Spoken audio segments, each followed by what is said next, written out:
All right, guys, welcome in. This is Mr. Aragon doing a voiceover. Here's what we're going to cover, actually. So hopefully you guys can hear me. Here we go. So if you guys go into my Google Drive, if you guys reference the practice work area, we're actually going to do the notes. I'm not here today because I'm at the Lost Leaf music venue with the seniors doing their personal narratives, but we're actually going to cover all of this.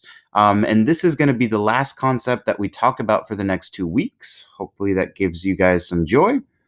And we're specifically going to talk about heat of fusion and heat of vaporization. And as you can see, respectively, they have their own specific formula.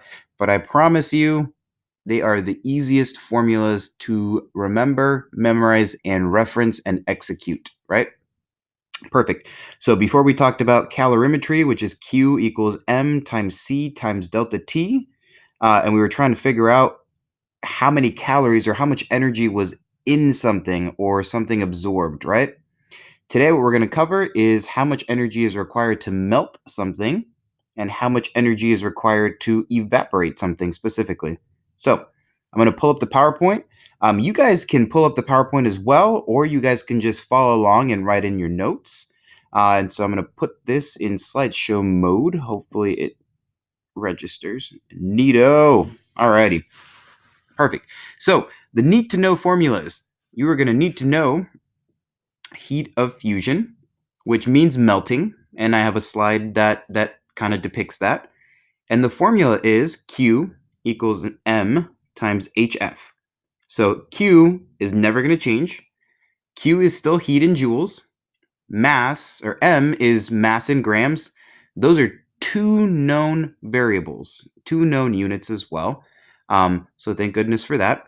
And then heat of fusion is measured in joules per gram, not joules per gram degree Celsius, just joules per gram. And then finally, heat of vaporization, or how much heat it takes to evaporate something, is equal to M times HV. Q is heat in joules again. M is mass in grams. And then HF is heat of vaporization in joules per gram. You'll notice that these two formulas are almost exactly the same. What they're going to measure is, hey, how much energy in joules do I need to melt something, which is fusion? And how much energy in joules do I need to evaporate something? So to take it from a liquid to a gas. Alrighty. Okay. Whoa. That's a bummer that we have that audio. Yikes. Okay. Forgot about that. Anywho, let's go ahead and review phase changes, going from one phase to the next, right? Oh, that's hilarious. It changed from one state of matter to another. Remember, things are endothermic or exothermic. So what exactly does that mean? It means one thing absorbs heat and one thing releases heat. So endothermic absorbs heat. Exothermic releases heat. Yikes. We're going to fast forward to these. Perfect. This is a diagram illustrating everything you need to know about phase changes. So, for example, if you go from a solid to a gas, that's called sublimation, and that is endothermic because you're absorbing heat. Another example, if you go from a liquid to a gas, that's called evaporation or vaporization. And then that is endothermic as well. And then if you go from solid to a liquid, that's called melting. Chemistry likes to use this funky word called fusion. And so if you can remember, hey, anytime I see fusion, it means melting, then you're going to be in a positive state to reference the formula. Oh, love the music. All right, here we go. Perfect. Okay. So if you are referencing this graph, if you increase the amount of heat, so the amount of time you are adding heat, will something always increase in temperature? And the answer is no. And the reason why it's no, I will explain right here. we're going to take a heating curve, for example. And you guys did this for water, I think, in the first quarter. And some of your graphs kind of look similar to this, which was amazing. Shout out to Brendan for having a really, really close one. And Malin and Marilyn, I think, had a really, really close one. But the first state that you're in is you're in the ice state or the solid phase. And if you notice, if you add more heat, so if you go this way, the temperature is going to increase, right? The temperature is slowly going to increase until you hit, bam, the melting phase. When you hit the melting phase, the heat that you are adding is not going to increase the temperature because all that energy is doing, it's going to get transferred into making this solid melt. So as you add more heat, all of the particles are moving faster, but all of that heat, instead of getting converted into temperature, is going to get converted to melting the solid. So from here to here, you're not increasing the temperature, but you are increasing the heat or the energy that you're adding. Once you hit a certain point, like the melting point, you are now turning into liquid. And if you keep increasing the heat, yes, of course, at this point, you will increase the temperature as well. Until you reach this area right here, where you now have enough energy to start evaporating some of those molecules, you'll notice that the temperature does not increase. It plateaus. The heat increases, right? But the temperature stays the same until you reach a gas. And so all of the energy goes into changing the liquid to a gas, which is called evaporation. And during this evaporation or the vaporization, the temperature is not increased. All of the energy is going towards making these molecules turn into gas. Next slide, please. Awesome. We are going to skip this actually because I just covered this verbally and the noises are kind of annoying. Oh, yikes.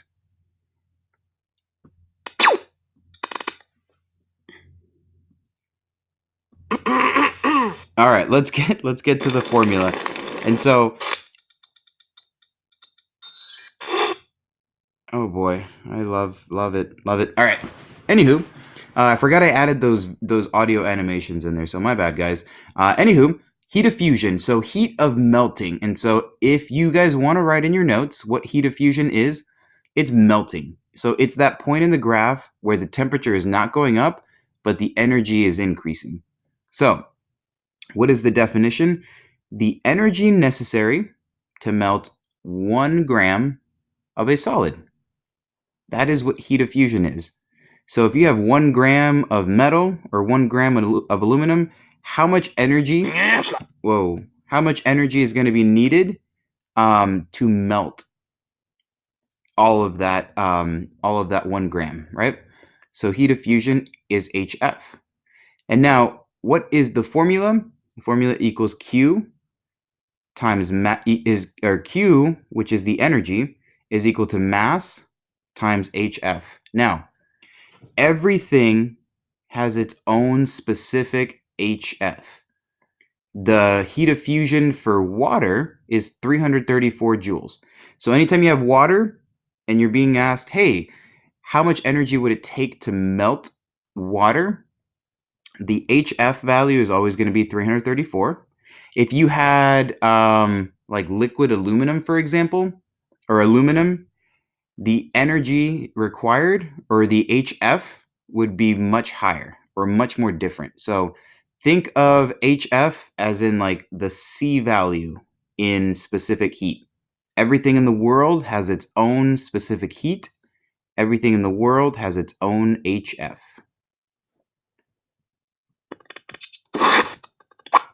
Perfect. Now let's go to heat of vaporization. So heat of vaporization is basically the amount of energy it takes to evaporate 1 gram of a substance.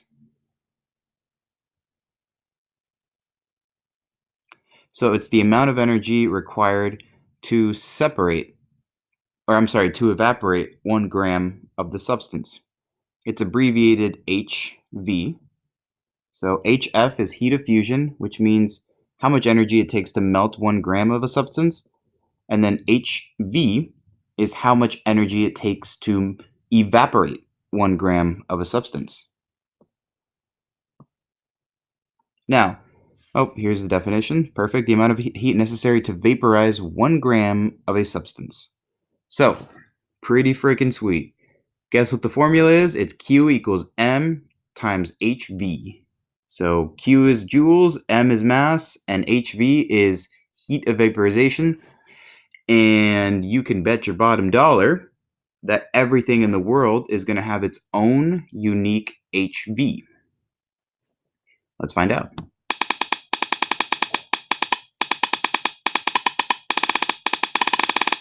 Wow, awesome. Very dramatic. So here's a problem. So I can show you guys how easy these problems can be. And so how much heat is necessary to melt 100 grams of ice?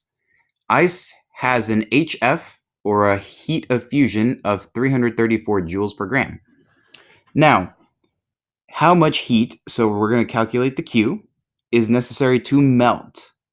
Melt is your key word. Melt means HF, heat of fusion. So what do? Well, I just...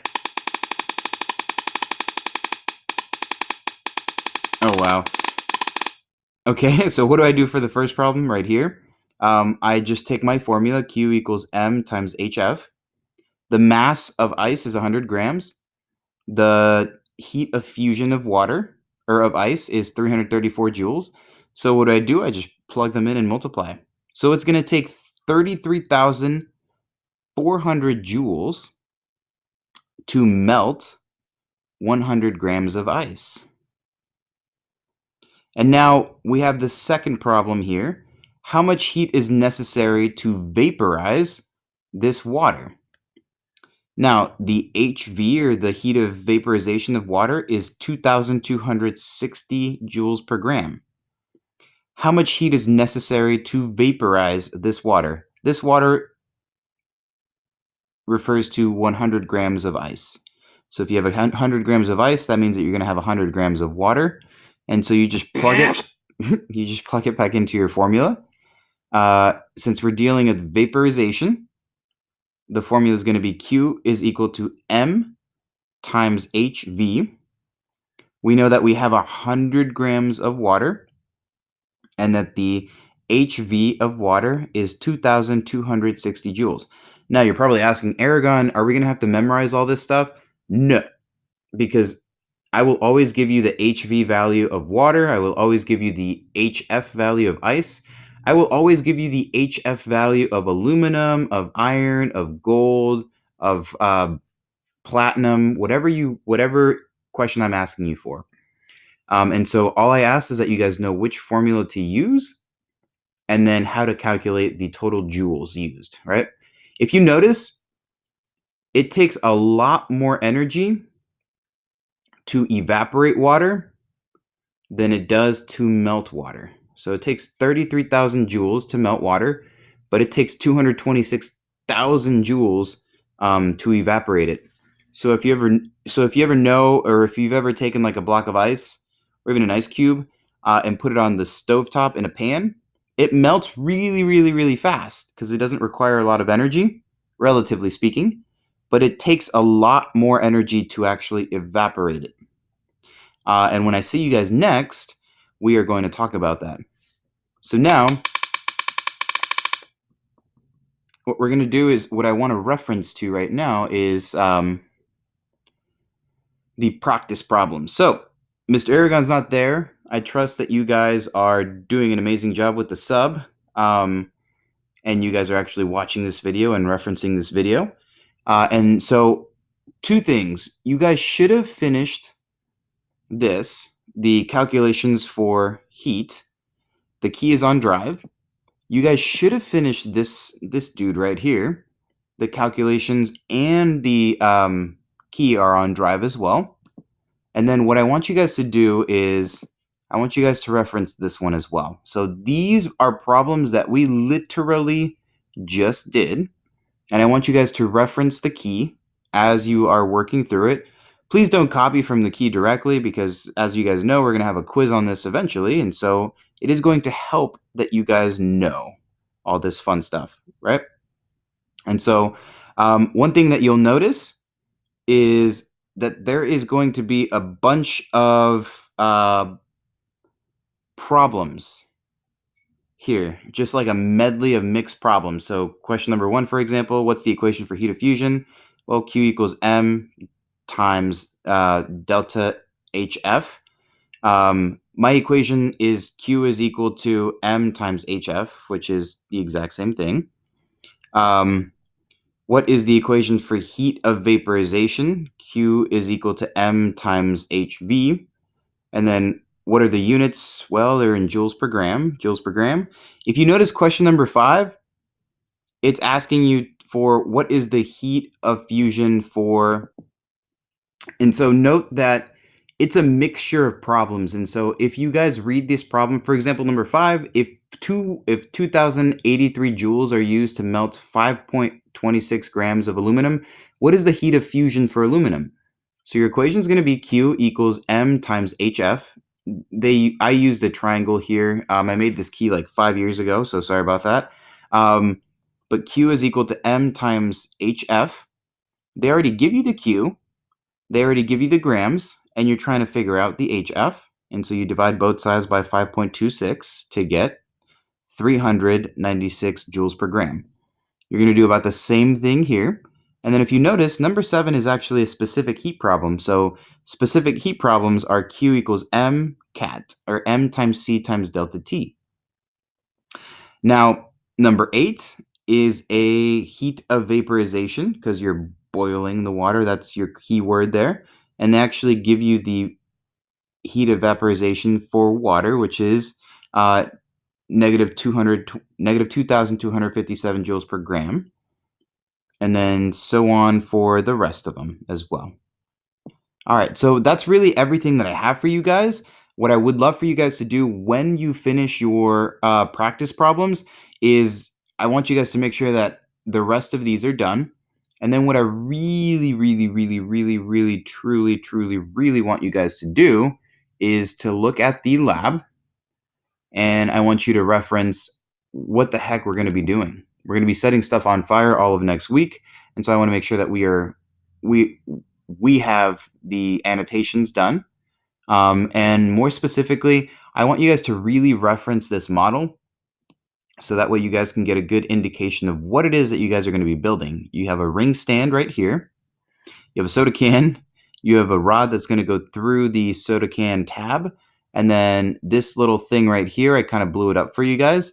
You're going to put your piece of food right there. You're going to set that sucker on fire. And then you're going to record how much energy is transferred to the soda can or to the water. And that's going to be how many calories are in your piece of food. So I would love for you guys to read and annotate this and see if you can understand some of these calculations. So I put in mock pieces of food in here as well, and I've shown you guys the work as well. So read and annotate that would be lovely. And then last but not least, I know I said last but not least already, if you guys are super ahead, like I know most of you guys are, look at your calorimetry project, because this is what you guys are going to be doing when you're at Grimaldi's. Read the Dear Grimaldi's Pizzeria letter. Read what it is that you're going to be doing. And look at all of these calculations. Holy cheese whiz, that's a lot, right?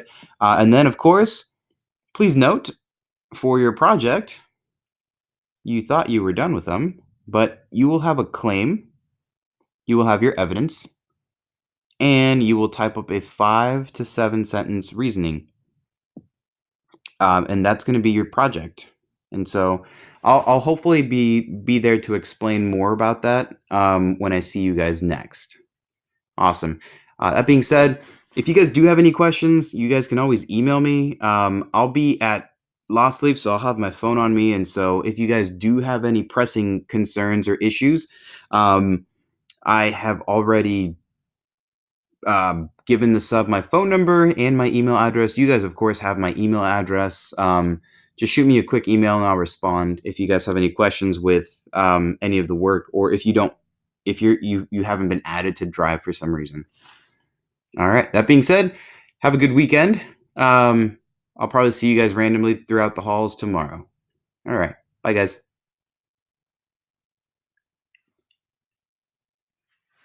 Oh yeah, totally. No. I know, I'm going to bed right now. I'm sorry.